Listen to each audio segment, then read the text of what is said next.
अस्सलाम वालेकुम। सबसे आगे मैं आपको कहेंगे खुशामदीद। मेरे साथ है मोहम्मद शुएब, मेरे साथ हैं सबीन फारूक। हमारी पहचान क्या है? हमारी पहचान हमारा मुल्क है, हमारा घर है, यानी पाकिस्तान है। तो आज प्रोग्राम का आगाज़ अपने घर से करते हैं, या उनसे करते हैं जो कहते हैं घर से चले जाना है, या उनसे जिक्र करते हैं जो किसी को मशवरा देते हैं, या किसी से सवाल करते हैं कि बाहर चले जाओ। क्या आपसे कभी किसी ने पूछा या कहा कि बाहर चले जाएं? इनफैक्ट अभी तक अगर आप वेल सेटल्ड भी हैं अपनी ज़िंदगी में, तब भी ये कहा जा रहा होता है कि आप बाहर क्यों नहीं चली जाती, ये अपॉर्चुनिटीज़ हैं, बाहर चले जाएं। और स्पेशली जब आपके कोई फैमिली मेम्बर्स बाहर होते हैं, आपकी फैमिली अगर बाहर है, तो फिर वो उनकी तरफ से भी प्रेशर आ रहा होता है, आ जाओ वहाँ पे आ जाए। अच्छा, वो तो मुझे लगता है वो तो अपनी जो तन्हाई होती है ना, उसको कम करने के लिए कि सारे बस वहाँ पे आके सेटल हो जाए, तो वो कर रहे होते हैं। लेकिन शुएब, मैं ये सोचती हूँ कि मतलब मेरे से पर्सनली अगर कोई पूछे तो मेरा दिल नहीं करता यहाँ से जाने का, चाहे जितने मर्जी मुश्किल हालात हों, चाहे कुछ भी हो। लेकिन मैं ब्लेसिंग्स काउंट करती हूँ कि जब मेरे कजन्स होते हैं, अगर वो यूके में बैठे हुए हैं, तो वो जैसे गर्मी को तरस रहे होते हैं कि हमें मौसम मिल जाए, ठंड के अलावा सूरज नजर आ जाए। सूरज नजर आ रहा होता है तो उस दिन बड़ी उनकी कोई ईद होती है, ईद उनकी उस दिन हो रही होती है, और वो कॉल्स कर करके हमें दिखा रहे होते हैं और कहते हैं ये देखें जी, हाँ। तो अभी देखिए हमारे पास 4 मौसम है और क्या कुछ नहीं है हमारे मुल्क में। और अगर अपना घर है, जैसा भी है आपका अपना है, कुछ भी है, जैसा बहुत प्यारा घर है, बहुत प्यारा घर है, लेकिन अगर कमियां कोताहियां तो हर जगह पर होती हैं। वो घर में थोड़ी है, वो घर में रहने वालों में ये पॉइंट अंडरस्टैंड करने की जरूरत है कि अगर तो आपको लगता है कि घर गंदा है तो घर को साफ किया जाता है, घर में रहने वालों को सिखाया जाता है, क्योंकि घर तो वही है, उसको खराब करने वाले भी आप हैं, उसको बनाने वाले भी आप हैं, उसको संवारने वाले भी आप हैं। तो क्या तरबियत की जाती है जो उस घर के अंदर लोग रह रहे होते हैं, ना कि ये कि घर को आप छोड़ के चले जाएं। सभी, लेकिन हमारे यहाँ क्या होता है, बच्चों के सामने हम क्या बात करते हैं, अपने इदारों की बुराइयां करते हैं, अपने एजुकेशनल इंस्टीट्यूशंस की, सिस्टम की बुराइयां करते हैं। हम क्या बात करते हैं किसी के सामने, बच्चों के सामने भी, बाहर चले जाएंगे बच्चों का मुस्तकबिल बन जाएगा, वहां का एजुकेशन सिस्टम बहुत आला है, वहां बच्चे पढ़ेंगे तो कुछ करके दिखाएंगे। जब ये चीज पहले दिन से बच्चों के दिमाग में फीड करेंगे तो बच्चे बड़े होकर बाहर जाने को तरजीह देंगे। हमें क्या करना चाहिए, अपने इदारों की ठीक है क्रिटिसिज्म जरूर करें, लेकिन कंस्ट्रक्टिव क्रिटिसिज्म होना चाहिए। इदारों की बेहतरी के लिए कोई ना कोई कोशिश होनी चाहिए, और उस सबसे भी पहले अपने गिरेबान में झांकना चाहिए। हमसे कहाँ गलती कोताही हो रही है, हम क्यों झूठ बोल रहे हैं, हम क्यों धोखा दे रहे हैं, हम क्यों रिश्वत खा रहे हैं, हम क्यों चोरियां कर रहे हैं, हम क्यों चोरियां कर रहे हैं। ये चोरियां हुकूमत तो नहीं कर रही आके, ठीक है, अब बहुत सारी चीजें हम भी क्रिटिसाइज भी कर रहे होते हैं, बात भी कर रहे होते हैं कि हुकूमत को ये ठीक करने की जरूरत है, वो ठीक करने की जरूरत है, जो कि ठीक है करने की जरूरत है। लेकिन एट द सेम टाइम आपने बहुत अच्छी बात की शुएब कि हमारी अपनी क्या जिम्मेदारियां हैं, हम खुद क्या करते फिर रहे हैं। रिश्वत हुकूमत नहीं कहती आपसे ले, चोरी हुकूमत नहीं कहती कि आप करें, धोखा हुकूमत नहीं कहती कि आप दें, लड़ाई झगड़े जो हम आए दिन रोड पे देख रहे होते हैं हुकूमत नहीं कहती कि आप मिलावट हुकूमत नहीं कहती है, ट्रैफिक रूल्स ना फॉलो करने का हुकूमत नहीं कहती है, बल्कि अगर आप फॉलो ना करें तो आप पे जुर्माना होता है, और वो सिस्टम भी आपके सामने है। तो ऐसी बहुत सारी चीज़ें हैं शुएब जो कि हमें खुद से अपने आप को कहते हैं ना, सेल्फ एनालिसिस करने की आपको बहुत ज़रूरत होती है कि अपने अंदर क्या, अगर हर शख्स अपने आप को ठीक कर ले तो घर तो वैसे ही प्यारा हो जाता है। बिल्कुल ऐसे ही है। तो इस प्यारे घर का ख्याल हम सब ने मिलकर रखना है, और अपने आने वाली नस्लों के लिए इसको महफूज बनाने की जिम्मेदारी भी हम सब पर है, और ये हमने करना है। तो जनाब, बात है अपने पाकिस्तान की, बात है अपने घर की, इसको ओन करना है। जब आप अपने घर को ओन करेंगे चीज़ें वैसी बेहतरी की समझाएंगी। ओन ना किया, अपने आप को ना बदला, अपने गिरबान में ना झांका, अपनी समझ दुरुस्त ना की, तो फिर पाकिस्तान का I am really sorry to say Allah ही हाफिज है। तो हमने अपनी जिम्मेदारी का एहसास करना, और वो वाली बात हमेशा याद रखें, हम बार बार जिक्र भी कर रहे होते हैं, दूर के ढोल सुहाने, ये हमेशा याद रखें। आपके पास जितनी मर्जी जन्नत आपकी मुंतजर नहीं है, कोई ऐसा रेड कार्पेट आपका मुंतजर नहीं है। वहां जाकर जो मेहनत करनी है वो मेहनत अपने घर में कर कर तो देखें, फिर ये घर जिस तरह से पे बैक आपको करेगा आप खुद भी यकीन कर लेंगे कि जो मेहनत है उसका समर मिलता है। चलेंगे, तो हमने प्रोग्राम का आगाज़ किया पाकिस्तान से, तो पाकिस्तान से ही जुड़ी एक और पर्सनैलिटी की बात करते हैं जो एजाज़ उनके पास है। मुस्लिम दुनिया की पहली खातून वज़ीर आज़म बेनज़ीर भुट्टो साहिबा, आज उनकी सालगिरह है। और उनके सालगिरह के मौके पर उनकी कंट्रीब्यूशंस से तो हम सब भी वाकिफ़ हैं। ख़वातीन के लिए किस तरह से उन्होंने काम किया, बच्चों के लिए किस तरह से काम किया और किन चैलेंजेस का सामना करते हुए, जब हम कहते हैं ना आलम इस्लाम की पहली खातून वज़ीर आज़म, तो ये पूरी दुनिया में इसको रिकग्नाइज़ किया जाता है। लेकिन एक हमने कंट्रीब्यूशन सुनते हैं, उनकी सियासी ज़िंदगी के बारे में हम जानते हैं, लेकिन साथ साथ उनकी पर्सनल ज़िंदगी भी जो थी वो भी बड़ी इंटरेस्टिंग थी, क्योंकि हर रोल बखूबी निभाती थी। एक क्लिप हमारे पास है, जरा वो आपको भी दिखाते हैं, बच्चों के साथ। जनाब, मैं प्राइम मिनिस्टर थी तो कम वक्त देती थी, पहले मैं इनके साथ किधर जा नहीं सकती थी। तो जब मैं प्राइम मिनिस्टर नहीं बनी तो बच्चे सब बहुत मायूस थे। तो जब मैं वापस आई मैंने कहा आप लोग मायूस क्यों हैं, अभी मैं प्राइम मिनिस्टर नहीं हूँ, मैं आपको ज़्यादा वक्त दे सकूँगी, remember? And he all said hurray. Benazir के बच्चों को अपनी माँ से ज़्यादा लगाव है या अपने पिता से? किससे? मैं सोची दोनों से। और बिलावल? टू। और आप आसिफा? असल में दोनों से अटैच हैं, वो यहाँ बैठे होंगे। मुझे किताबें पढ़ने का शौक है। बेसिकली मैं ऑटोबायोग्राफीज पढ़ती रहती हूँ, और कभी कभी कोई ऐसे फेमस किताब आ जाए, जैसे अभी मैं अमेरिका में थी तो मार्शा क्लार्क जो ओजे सिम्पसन केस में वकील थी, उसने एक किताब लिखा था विदाउट अ डाउट, तो मैं वो ख़रीद ली और रास्ते में वो मैं पढ़ती रही। तो इस किस्म के तरीके से मैं पढ़ती रहती हूँ। मेरे पास एक और किताब भी मिला है जो इंदिरा गांधी का ऑटोबायोग्राफी है, तो मैं वो भी पढ़ रही हूँ। कभी कभी मुझे गॉसिप किताबों का भी शौक़ होता है, और जब मैं गॉसिप किताब पढ़ती हूँ मैं समझती हूँ कि मैं बेवफा हो रही हूँ। जैसे जो कैनेडी की बीवी ने एक किताब लिखा था ब्रोकन फेथ, तो क्योंकि वो हमारे साथ कॉलेज में होते थे तो मैंने वो किताब ख़रीदी देखने के लिए कि क्या लिखे हैं। बख्तावर, बिलावल, आसिफा जब छोटे थे और जिस तरह से अपने माँ बाप से मोहब्बत का इजहार, ज़ाहिर है जिसमें बख्तावर ने कहा कि आप, बाकी दोनों बच्चों ने कहा दोनों के साथ प्यार, और जिस तरह बेनज़ीर भुट्टो साहिबा ने कहा ना कि एज अ प्राइम मिनिस्टर वक्त ना देना, ऑपोजिशन में होकर किस तरह से वक्त देना, फिर जिस तरह से जिला वतनी हो या जेल हो, ये वो बच्चे हैं जिन्होंने अपनी माँ को बतौर वज़ीर आज़म, बतौर ऑपोजिशन जेल के अंदर जिला वतनी के दौर में मुश्किलात झेलते, मुकाबला करते देखा। तो इनकी परवरिश इस खातून ने की है। बिल्कुल। और शोएब, ये वाला जो क्लिप है ये तो मेरे ख्याल में बहुत टाइम से हम लोग देखते भी आ रहे हैं किस तरह से बच्चे अटैच थे उनके साथ, और अभी भी जिक्र कर रहे होते हैं, अक्सर औकात हम देख रहे होते हैं बीबी के नक्शे कदम पे चल रहे होते हैं। और आप ये देखें सबीन के बाकी पॉलिटिकल पार्टीज भी हों, भले पीपल्स पार्टी से उनका इख्तलाफ हो, लेकिन जब नाम लिया जाए ना बेनज़ीर भुट्टो का, तो सब एक पेज पर नजर आते हैं। सब एक पेज पर नजर आते हैं, क्योंकि देखिए आपके सियासी इख्तलाफात अपनी जगह पे, आप जिस मर्जी पॉलिटिकल पार्टी को सपोर्ट करते हैं, लेकिन हर पॉलिटिकल पार्टी में कुछ ऐसी शख्सियात जरूर होती हैं जिनकी आप तारीफ भी कर रहे होते हैं। अच्छा जनाब, ये तो आज हमने बात कर ली जो है बेनज़ीर भुट्टो शहीद साहिबा की। पूरा दिन हम तकरीबात भी हो रही हैं कराची समेत मुल्क भर में तकरीबात भी होती हैं, वो भी हम देखते आएंगे। लेकिन मुल्क भर में मौसम कैसा रहेगा उसकी तरफ चलते हैं। मैंने सुना है बहुत गर्मी है। गर्मी तो बहुत ज़्यादा है, मत पूछे कि कितनी गर्मी है। ये आप उड़ते उड़ते नहीं गई आज? प्लान आज मैंने कहा मैं उड़ती उड़ती आऊँ यहाँ पे और मौसम का हाल बता। हवा तो चल नहीं रही, उड़ में सकती।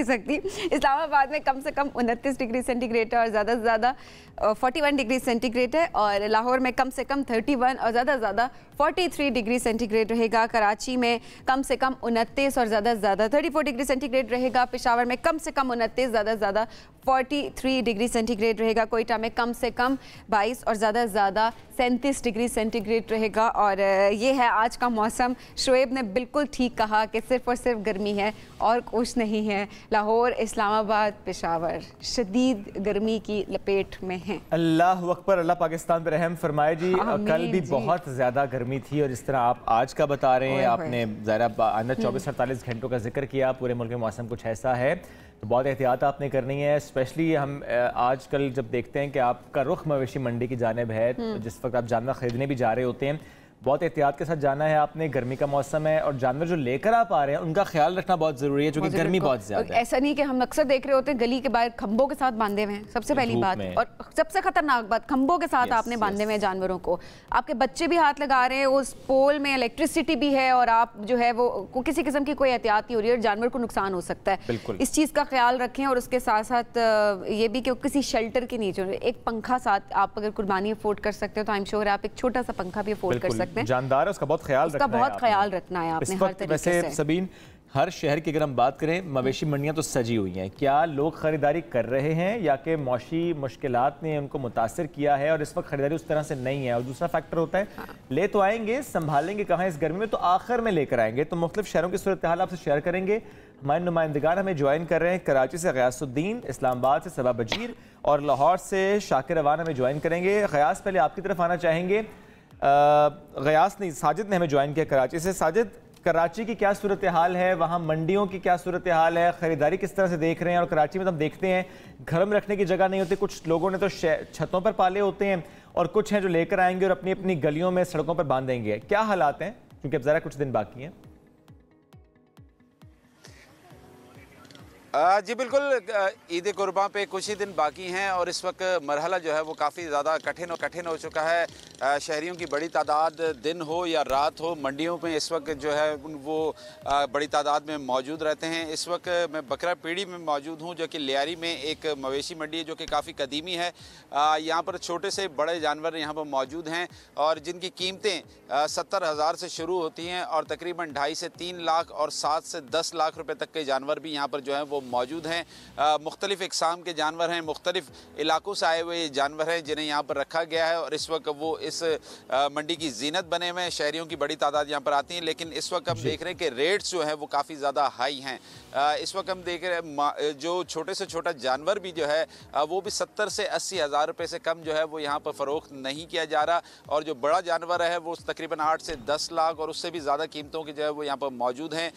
बकरों की अगर बात की जाए तो बकरे भी यहाँ पर जो है इस बार हम देख रहे हैं कि उनके रेट्स भी जो है वो काफ़ी ज़्यादा हाई हैं, क्योंकि बकरे का अगर गोश्त भी मार्केट में लेने के लिए जाए तो उसकी कीमत जो है वो काफ़ी ज़्यादा बढ़ चुकी है। तो इस वक्त बकरों की जो कीमत है जो कि ईद कुर्बान पे कुर्बान किए जाते हैं, उनकी कीमतें भी जो है इस वक्त आसमानों से बातें कर रही हैं। शहरियों का यही कहना है कि इस वक्त एक जानिब हम काफ़ी ज़्यादा मुआशी बदहाली का शिकार हैं, क्योंकि इस वक्त मुल्की हालात और जो महंगाई है वो काफ़ी ज़्यादा उरूज पर है और उस सूरत में ईद पर जो कुर्बानी का जज्बा है वो भी उनमें काफ़ी ज़्यादा है। तो वो ईद कुर्बान करना चाहते हैं, लेकिन जेब इस वक्त जो है वो गुंजाइश नहीं दे रही। तो इस वक्त हम देख रहे हैं कि मंडियों में शहरियों की बड़ी तादाद तो मौजूद है, लेकिन वो बार्गेनिंग करते हुए नजर आ रहे हैं। कई लोग और मायूस लौट जाते हैं, कई रोज से ऐसे लोग। अच्छा साजिद, कराची में अगर हम देखें तो कराची में कुछ तफसीलात ये भी आ रही हैं कि कुछ खबरें आ रही हैं कि चोरी भी हो रहे हैं जानवर, कुछ मवेशी चोरी होते जा रहे हैं, कुछ लोग लेकर जा रहे हैं रास्ते से या घर के बाहर से चोरी कर दिए जाते हैं। इस हवाले से क्या तफसीलात हैं आपके पास?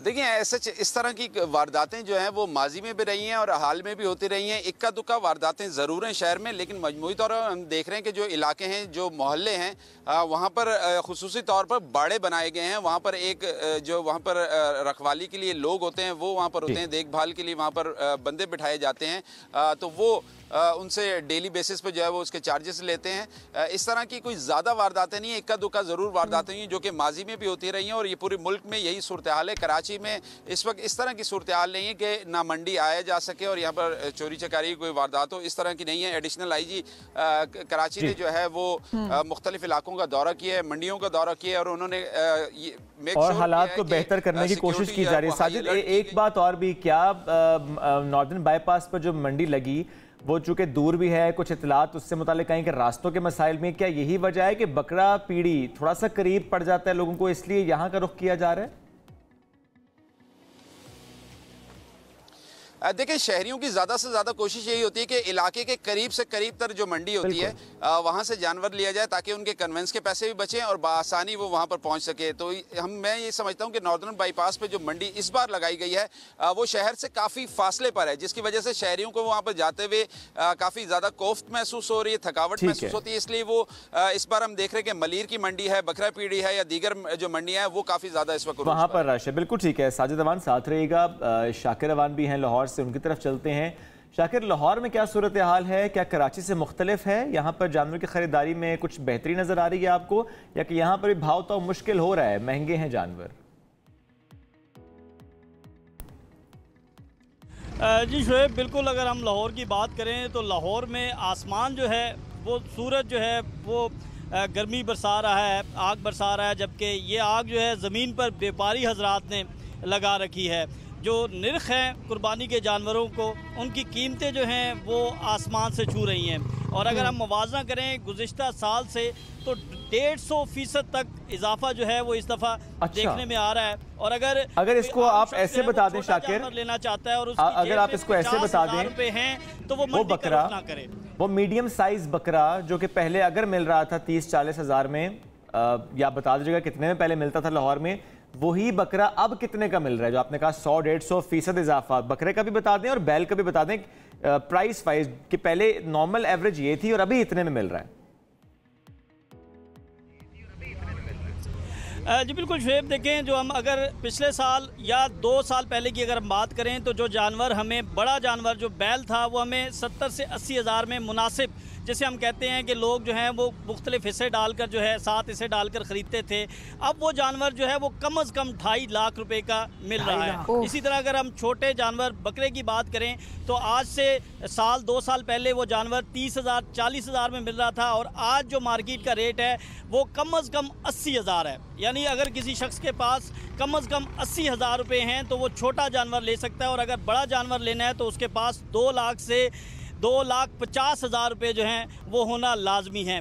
जो कीमतें अगर मंडी की बात करें तो मंडी में इस वक्त गाहक बहुत कम है, भाव ताव करते हमें नज़र आ रहे हैं और लोग ज़्यादातर जो हैं वो मायूस होकर वापस जा रहे हैं। लोगों का ये कहना है कि इस मरतबा सुन्नत इब्राहिमी अदा करना जो है वो बड़ा ही मुश्किल नज़र आ रहा है। ताहम अभी जो है वो ईद कुर्बान में कुछ दिन बाकी हैं और लोग ये उम्मीद रख रहे हैं कि शायद रेट जो है वो टूट जाए, लेकिन जैसे हमने कहा कि अगर हम गुज़िश्ता साल से मुवाजना करें तो कीमतें जो हैं वो 150% तक बढ़ चुकी हैं। बड़ा जानवर जो गुज़िश्ता साल 1 लाख रुपए तक मुनासिब मिल जाता था, ठीक है, वो जाहिर है उसकी बिल्कुल 3 गुना कीमतें जो हैं वो बढ़ चुकी हैं। अच्छा जी, इस्लामाबाद से सबा ने हमें ज्वाइन किया गालिबन। जी सबा हमारे साथ मौजूद है। सबा बताइएगा, इस्लामाबाद की मवेशी मंडियों के क्या हालात हैं, क्या सिक्योरिटी इंतजाम है और क्या यहाँ पर भी उतनी महंगाई है जो कि बाकी शहरों में हमें नजर आ रही है? जी बिल्कुल, इस्लामाबाद की ज़िला इंतज़ामिया की जानिब से इस्लामाबाद के मुख्तलिफ़ मकाम पर 5 बड़ी मंडियाँ लगाई गई हैं और इस वक्त मैं रावलपिंडी में मौजूद हूँ और ये भाटा चौक की मंडी कहलाती है। और ये जो मंडी है वो 600 केनाल पर मुहित है और अब तक यहाँ पर 25 से 30 हज़ार जो है वो लाया गया है और यहाँ पर रोज़ाना 20 से 25 हज़ार लोग जो हैं वो जानवर ख़रीदने आते हैं। पहले हमने बकरों की साइट का विज़िट किया तो यहाँ पर जो बकरे की कीमत थी वो 40,000 से 2 लाख रुपए तक पहुंची हुई थी और वहाँ पर हर साइज़ के बकरे भी मिल रहे थे और जो 2 लाख का बकरा था तो वाकई लग रहा था कि हाँ जी ये 2 लाख का ही बकरा है, क्योंकि उनका कद भी बड़ा था और देखने में भी वो महंगे ही लग रहे थे। लेकिन जब हम बैलों की साइड पर आए हैं तो यहाँ पर जो बैलों की कीमत है वो ज़्यादा से ज़्यादा जो VIP यहाँ पर ब्लॉक्स बनाए गए हैं वहाँ पर 11 लाख तक के भी बैल रखे गए हैं। जिस जगह पर 11 लाख का बैल तो चले हम ज़रूर देखना चाहेंगे, लेकिन ये जो आपके बैकग्राउंड में कुछ बैल नज़र आ रहे हैं, एक धारीदार बैल भी है, बड़ा खूबसूरत जानवर है। अगर मुमकिन है आपके लिए, उसका मालिक वहीं पर है और आप पूछ सकते हैं उसकी कीमत और स्पेसिफिकेशंस क्या है। बताया जाता है ना ये इस तरह पाला गया, उस तरह गया, इतना ख्याल रखा गया, इस नस्ल का। हाँ ऑफ कोर्स तो उसकी कीमत बढ़ जाती है उसकी। तो थोड़ा पूछे कीमत है क्या और देखते हैं कि आपकी बार्गेनिंग पावर कितनी है। हो सकता है हमारे व्यूअर्स देख रहे उन्होंने पसंद कर लिया और बार्गेनिंग आप करेंगे, खरीद के वो लेकर आएंगे। जरा करें तो सही। जी मैं जब इस बेल मेरे सामने खड़ा हुआ है उसके करीब मैं जा नहीं रही। अगर मेरा कैमरामैन हारून आपको दिखा सके तो इसकी कीमत इन्होंने मुझे अभी बताई है 7 लाख रुपए, लेकिन 7 लाख ज़्यादा है। अगर आप बात करें हाँ तो इनसे पूछते हैं कि बैलों को क्या खिलाया गया है और इतने महंगे क्यों हैं, तो वो भी जानते हैं। और अगर इस तरफ बैल देखें तो ये 4 लाख रुपए तक का है। भाई आप आएंगे ज़रा इधर। तो मुझे लगा कि आप कहना चाह रहे हैं कि आप पास नहीं जा सकते, आपको डर लगता है। बड़े प्यारे आपने नहीं मैं डर रही हूँ क्योंकि उन्होंने मुझे पहले ही खबरदार किया था कि बेल जो है ये आपको मार भी सकता है, तो दूर ही खड़ी रहें। तो बड़ी खतरनाक जगह पर मैं मौजूद हूँ। अच्छा, बेलों को क्या खिलाया आपने? माशाल्लाह से बड़े अच्छे बेल। वंडा खिलाया, रोटी खिलाई है और मक्खन घी भी खिलाया है। मक्खन हाँ जी, तेल वगैरह भी खिलाया है। कौन से इलाके से आए? साहिवाल से। साहिवाल से। कुछ ज्यादा कीमत नहीं रख दी है इसकी, 7 लाख रुपए बता रहे हैं। नहीं वो बड़े जानवर ने 7 लाख में, छोटे 4 लाख में। अगर ये बेल मैं खरीदना चाहूँ तो कितना कम करेंगे? कम तो नहीं करेंगे। कम नहीं करेंगे? थोड़ा बहुत तो हो जाएगा। कितना मतलब 7 लाख? 7 के 6.5 का मिल जाएगा इतना। इससे नीचे नहीं मिलेगा।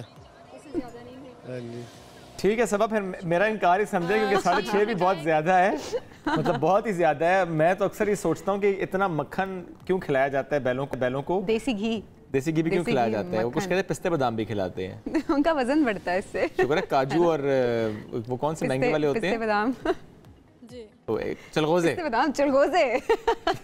चले तो लाइट नोट जी। अल्लाह सबकी कुर्बानी कबूल करे। सबा बहुत शुक्रिया। शाकिर साजिद आपका भी शुक्रिया, मुख्तलिफ सूरत हाल हमसे शेयर कर रहे थे और वाकई चंद रोज़ बाकी हैं लेकिन अभी चूँकि जानवर बहुत महंगे हैं लोग इसलिए ख़रीद नहीं पा रहे। सिर्फ ख़रीद लेना ज़ाहिर काफ़ी नहीं है, लेकर आना फिर उनको उनका ख्याल रखना इस गर्मी के मौसम में मुश्किल ज़रूर है। लेकिन जो ये कर रहा है, जैसा सबीन आपने भी कहा कि बांधते हुए बहुत एहतियात करें, खंबे के साथ ना बांधें और उसको धूप से गर्मी से ज़रूर बचाएं। बढ़ते जनाब आगे कुछ और ख़बरें वो शेयर करते हैं। कॉमिक टीम के कप्तान बाबर आजम और wicket keeper Mohammad Rizwan, all rounder Iftikhar Ahmed, इन तीनों की बात कर लेते हैं कि क्या खूबसूरत इनका बुलावा। हज की अदायगी के लिए इस वक्त ये सऊदी अरब में मौजूद हैं, मदीना मुनव्वरा में इस वक्त मौजूद हैं और ट्विटर पर रोज़े रसूल के अहाते से एक तस्वीर भी शेयर की जिसमें मोहम्मद रिजवान और इफ्तिखार अहमद भी बाबर के साथ खड़े हुए हैं और कैप्शन में लिखा कि जैसे ही सब्ज़ गुंबद नज़र आएगा ज़िंदगी का करीना बदल जाएगा। और दूसरी जानिब इंस्टाग्राम पर इफ्तिखार अहमद ने भी स्टोरी शेयर की, मदीना में वाक़े मस्जिद क़ुबा में मौजूद हैं, उनके साथ बाबर आजम हैं, फ़हीम अशरफ हैं, मोहम्मद रिजवान, फ़खर जमान समेत साबिक क्रिकेटर इंज़मामुल हक भी नज़र आए। तो माशाल्लाह हमारे खिलाड़ी आप देखिए कि कितने खूबसूरत फरीज़े के सरंजाम के देने के लिए वो वहाँ पर मौजूद हैं। पाकिस्तान को दुआओं में याद रखें, हम ये ज़रूर कहेंगे, हम सबके लिए दुआ करें, पाकिस्तानियों के लिए, पूरी दुनिया के लिए दुआ करें, लेकिन मुल्क के हालात बेहतर हो जाए। जितने भी लोग हज पर जा रहे हैं उनको इसादत हासिल हुई है, आप सब पाकिस्तान को अपनी दुआओं में ज़रूर याद रखें। और अल्लाह सबको बुलाए जी, बार बार बुलाइए, इतना खूबसूरत बुलावा है। बढ़ते हैं आगे खबर और भारतीय शहरी से मुतालिक, कहते हैं ज़िंदगी के ख्वाब की तकमील के लिए 8,500 किलोमीटर का सफ़र किया और मक्का मुकरमा पहुँचा है इंडियन स्टेट केरला। इनके शहरी हैं शहाबुद्दीन सईद अलवी। हज की अदायगी के लिए 8,640 किलोमीटर का पैदल सफ़र किया है और 1 बरस और 17 दिन पैदल सफ़र किया। 5 मुल्कों से गुजरे, इंडिया, दिन पाकिस्तान, ईरान, इराक, कुवैत से गुजर कर मंजिल तक पहुँचे हैं। सफ़र हज है ये, खूबसूरत मंजिल है और अपना सफ़र हज उन्होंने केरला से 2 जून 2022 को शुरू किया और 7 जून 2023 को मक्का में पहुँच गए हैं। अब फरीज़ हज उन्होंने अदा करना है।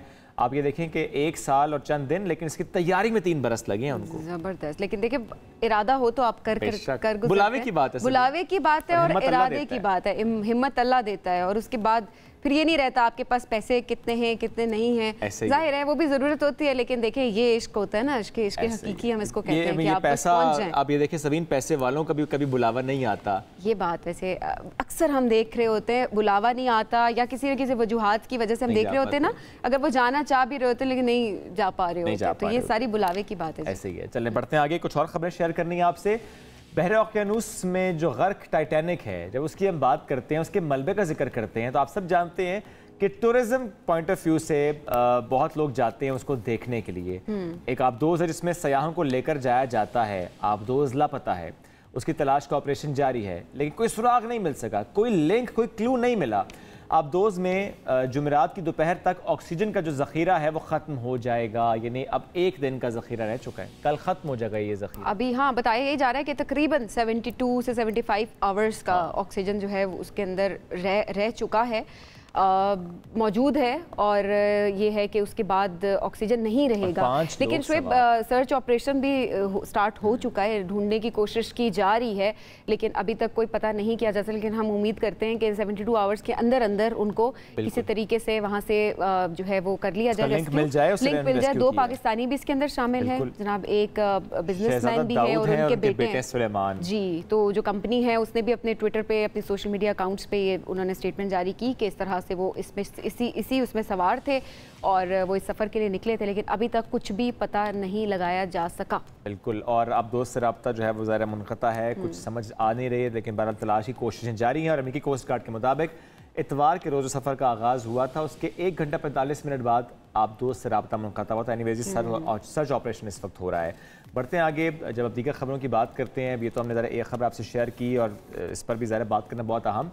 अब ज़रा बात पंजाब हुकूमत की करते हैं और जेलों में जो रिफॉर्म्स होते हैं उसकी बात कर लेते हैं। ये इनिशिएटिव शोएब वैसे मुझे अच्छा लगा है पर्सनल लेवल पे, क्योंकि सिक्योरिटी को मद्देनजर रखा गया है। उन्होंने कहा कि जेल में जो कैदी हैं उनके लिए इंटरनेट की सहूलत फराहम की जाएगी। ये फैसला उन्होंने किया, इस पर काम उन्होंने शुरू कर दिया है। लेकिन हाँ, उसमें जाहिर है कुछ मखसूस वेबसाइट्स होंगी जिन तक रसाई उनको दी जाएगी। इसके अलावा जो है वो और चीज़ों को एक्सेस उनको नहीं दिया जा सकता।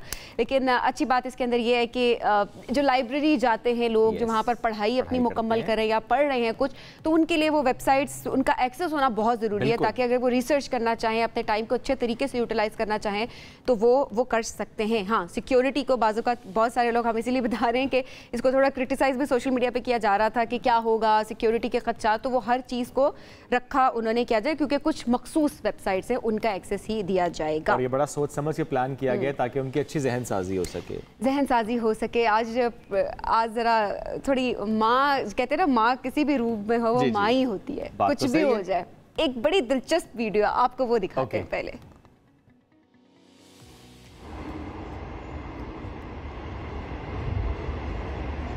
ये देखें, ये बिल्ली आई क्योंकि उसका बच्चा खो गया था। अच्छा, पहले बच्चा आया, बच्चे ने आवाजें लगाई, माँ को फौरन पता चल गया। माँ ने पहले डांटा उसको, उसके बाद उसको एक थप्पड़ रसीद किया और उसके बाद मुंह में दबोच के वो उसको ले गई है। ऐसे करता बच्चा। अच्छा, साथ में बच्चा भी आवाजें लगा, उसको पता है कि मे बी घर जाकर उसको डांट पड़ेगी, है ना। ये देखें जी, वो माँ आई, पहले से डांट रही है, डांटते डांटते एक स्टेप और आगे, अब करीब आई, ये 1 2 3 चपेट, उसको उठाया, दबोचा उसको, चल पुत्र कार, अब खेलने नहीं जाना अकेले। अब वो म्याऊं म्याऊं करता हुआ जा रहा है कि मुझे बचा लो, कोई मुझे बचा लो। अब उसके बहन भाई उसको बचाएंगे या उसके माँ बाप।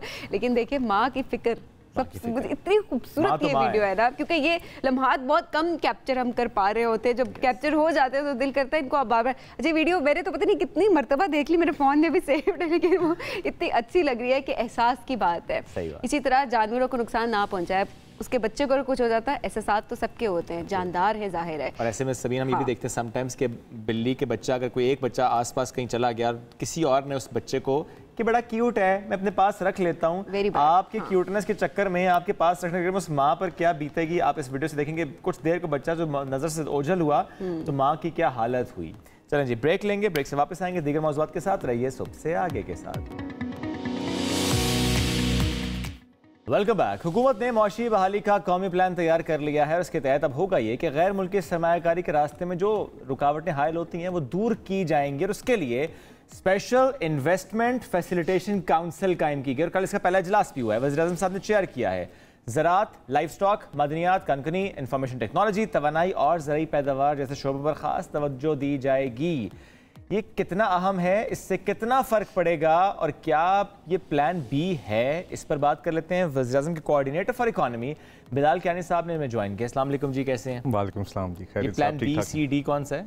नहीं, ये सब प्लान ए का हिस्सा है जी। और देखिए प्लान एक मईशत के अंदर या मुआशी पॉलिसीज़ के अंदर आप मुख्तलिफ चीज़ें इन पैरेलल करते हैं, बिकॉज आपने सारे एवेन्यूज़ एक्सप्लोर करने, जिससे हमारी एक्सपोर्ट्स भी बढ़ें, जिससे फॉरेन डायरेक्ट इन्वेस्टमेंट भी आए, जिससे टैक्सेशन भी बढ़े, जिससे जिस तरह हमारे जैसे ममालिक जहाँ पे ज़र मुबादला के ज़खायर का एक इशू रहा है, जो हमने मुस्तकिल उसका हल हमने ढूंढना है सब ने मिलके, मगर तब तक फॉरेन इन्फ्लोज के भी हमने ज़रिए जो हैं, तो कोई भी म्यूचुअली एक्सक्लूसिव चीज़ नहीं होती, हमने सारे जो एवेन्यूज़ हैं उनको इन पैरेलल देखना होता है। तो ये भी उसी की एक कड़ी है जी। ज़र मुबादला के ज़खायर $4 अरब से भी कम हैं। जी। और हमारा टारगेट क्या है?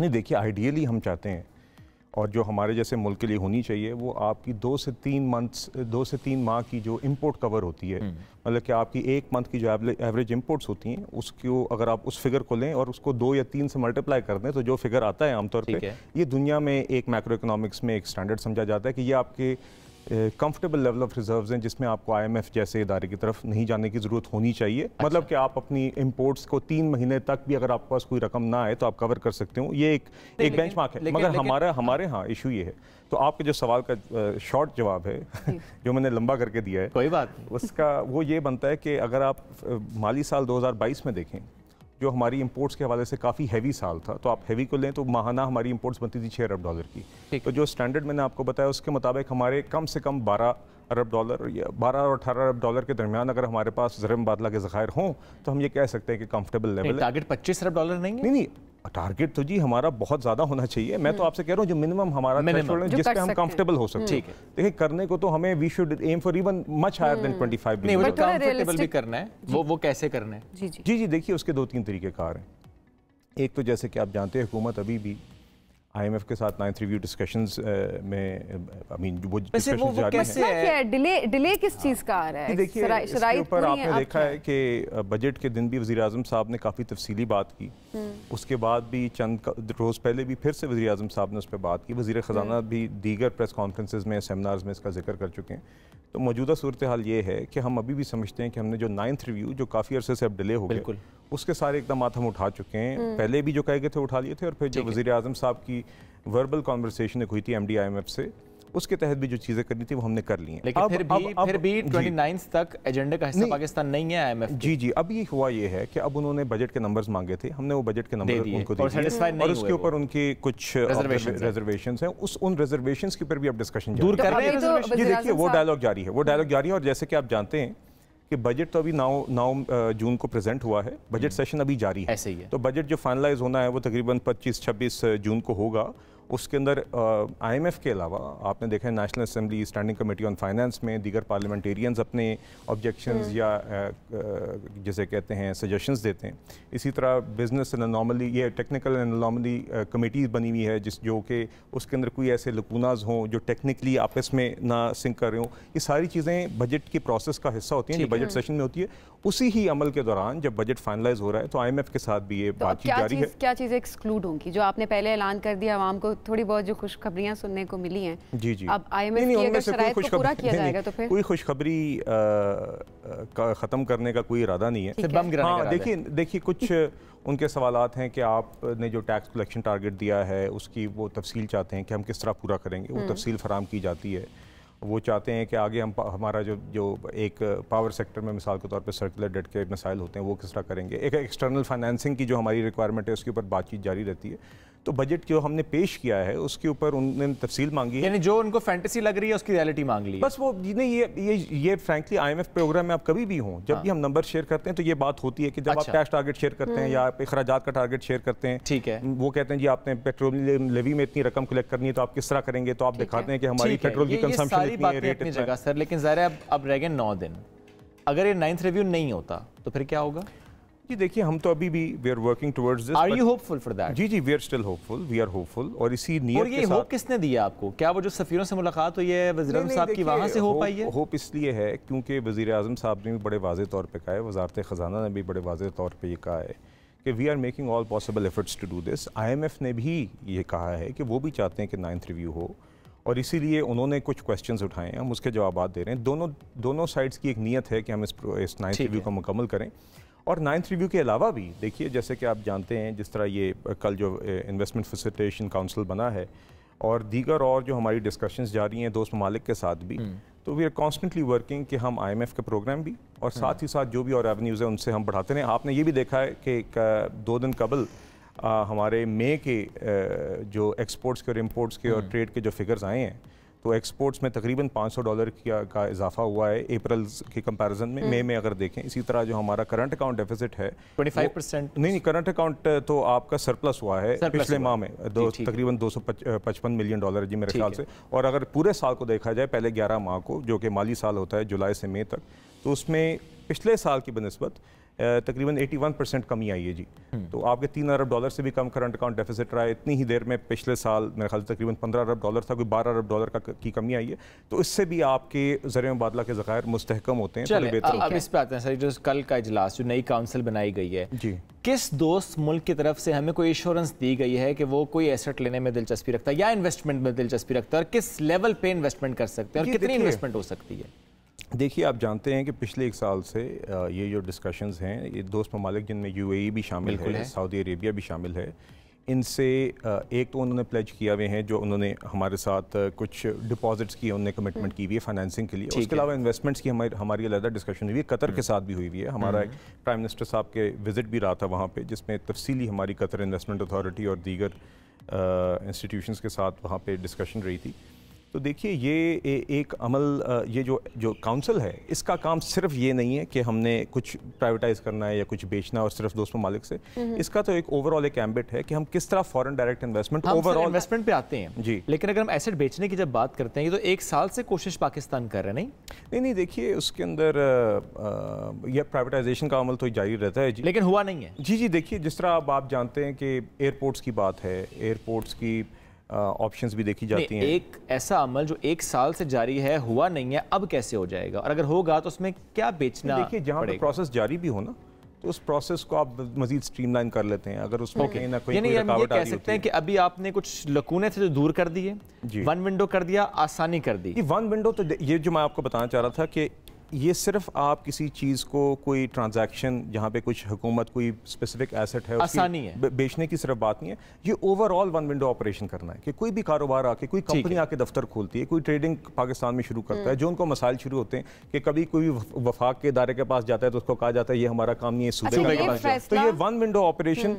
कोशिश वैसे भी रही थी। अब एक मज़ीद एक कोशिश हुई है कि इन कमेटीज़ के ज़रिए इसको प्रायोरिटाइज़ किया जाए। वज़ीर आज़म साहब ख़ुद इसको रेगुलरली चेयर करेंगे मीटिंग की, उसकी फिर एक स्पेशल कमेटीज़ बनी हैं जिसका काम होगा माहाना मिलना। जो इम्प्लीमेंटेशन कमेटीज़ और नीचे हैं वो और भी रेगुलरली मिलेंगी, जिसकी from the top level priority ये होगी कि कोई भी जो फॉरेन डायरेक्ट इन्वेस्टमेंट पाकिस्तान में करना चाह रहा है उसके जो मसाइल हैं वो इस वक्त कौन करना चाह रहा है? ये देखिए ये तो अपॉर्चुनिटीज आती रहती हैं। हमने सोलर कोई खबर तो दें सर कि इस वक्त कौन सा मुल्क ऐसा जिसने ये ख्वाहिश जाहिर कर दी है? यूएई ने पहले इजहार किया है, कतर ने इजहार किया है, दीगर कंपनीज हर वक्त इंटरेस्टेड होती हैं बिकॉज हर किसी को इन्वेस्टमेंट अपॉर्चुनिटी नज़र आती है।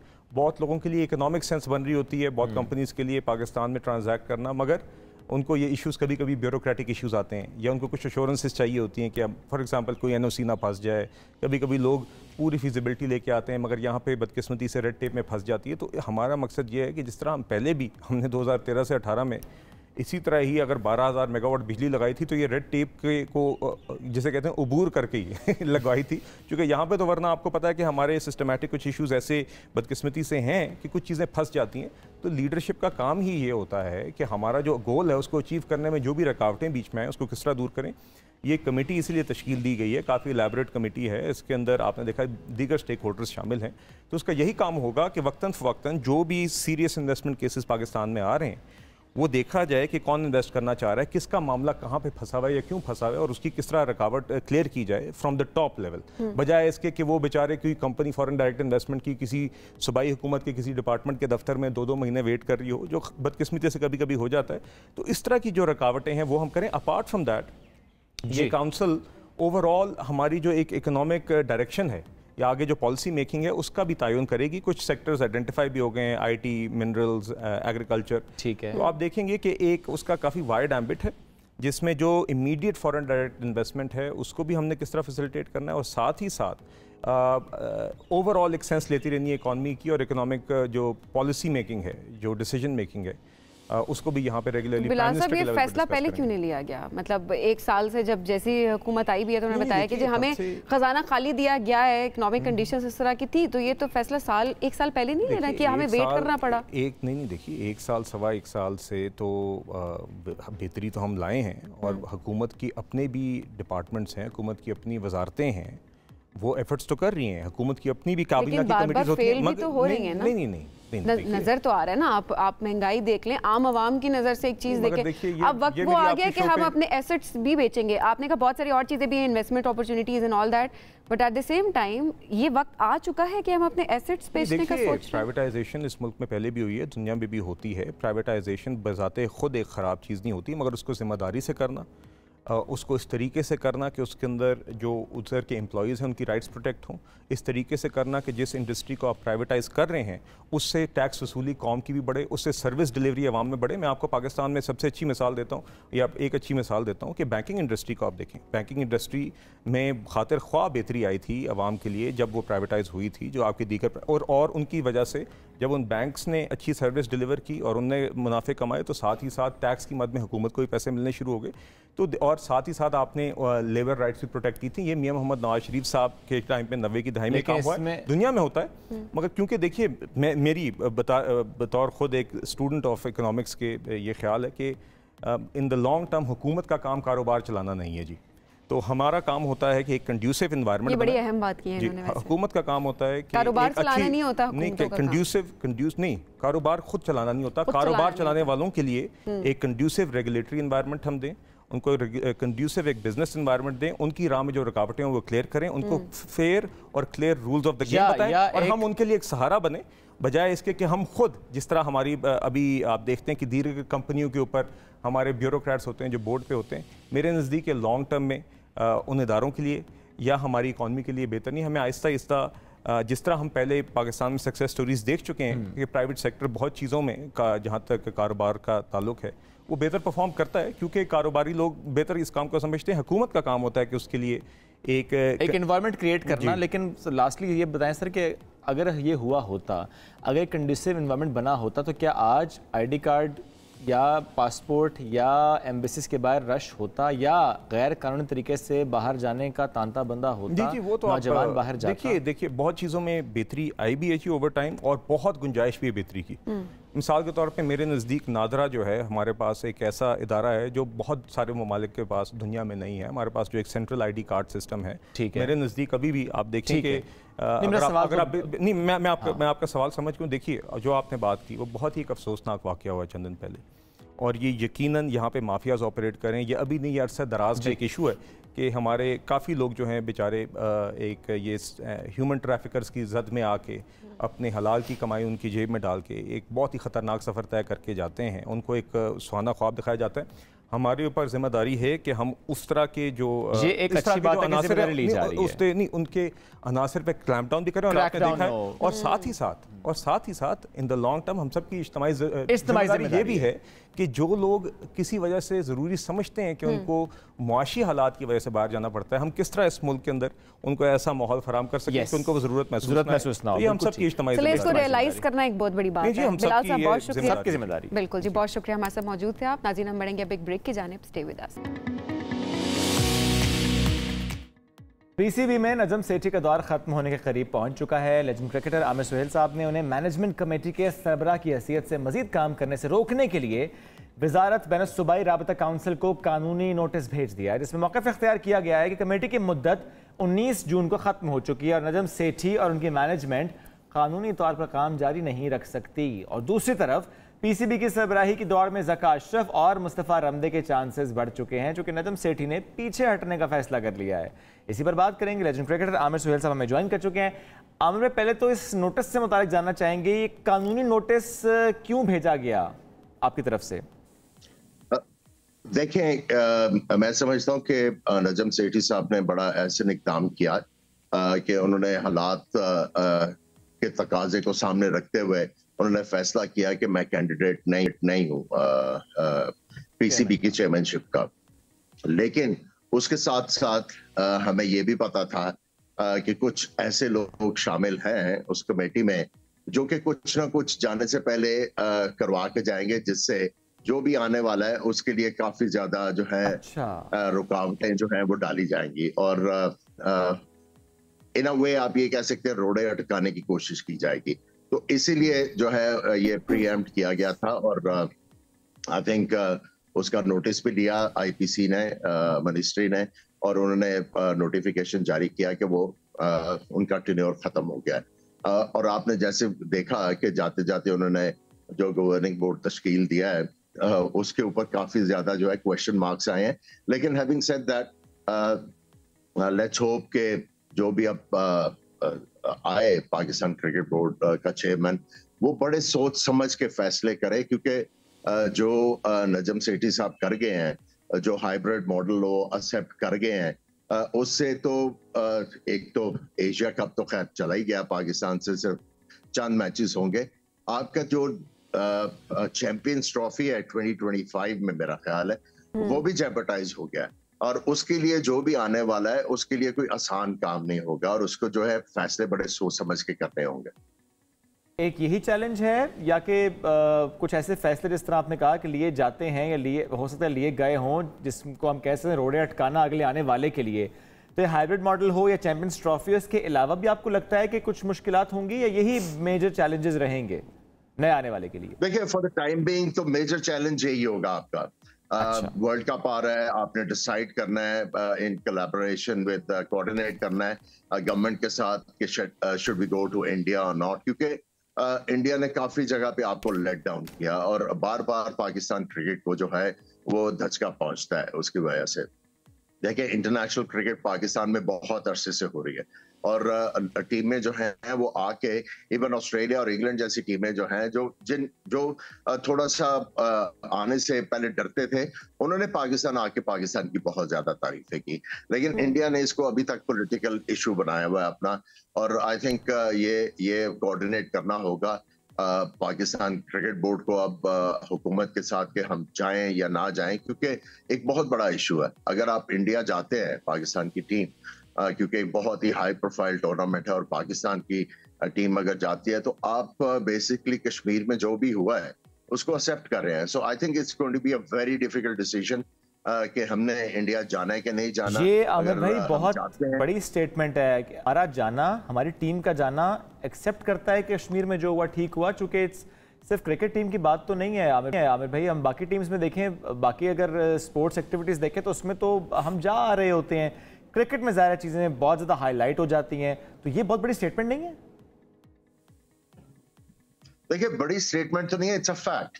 सो हमें फैसला करना है कि हमने अब इस सारे इश्यू को डील किस तरीके से करना है, क्योंकि बार बार जब अगर आप लेट डाउन होते हैं तो आई थिंक हर किसी का एक सैचुरेशन पॉइंट आता है कि नहीं भाई आज के बाद ये नहीं होगा। सो हमने ये डिसाइड करना है कि अब हमने वे फॉरवर्ड क्या रखना है। ठीक है, अब जिस तरह वे फॉरवर्ड की बात करें, चैलेंजेस भी आमिर भाई आपने बता दिए, अब आपको क्या लगता है कौन बेहतर तरीके से जिम्मेदारियां निभा सकता है, ज़का अशरफ साहब या फिर मुस्तफ़ा रमदी साहब? देखिए अभी अगर आप ज़का अशरफ साहब की बात करते हैं तो उनका ऑलरेडी एक्सपीरियंस है और आई थिंक उनके जमाने में जब पाकिस्तान की टीम ने इंडिया का दौरा किया था तो बहुत गैप के बाद पाकिस्तान ने इंडिया का दौरा किया था और अनफॉर्चुनेटली जिसके ऊपर काम वो कर रहे थे कि शायद इंडिया रिटर्न टूर करे पाकिस्तान का, वो चूंकि नजम सेठी साहब को बहुत ज्यादा शौक था क्रिकेट बोर्ड का चेयरमैन बनना, तो वो आ गए तो वो सारा डिसरप्ट हो गया। आई थिंक उनको एक्सपीरियंस है, ज़का साहब को बड़े हम्बल आदमी हैं और उसके बाद अगर आप रमदे की बात करें तो उनको भी क्रिकेट का बहुत ज्यादा शौक है।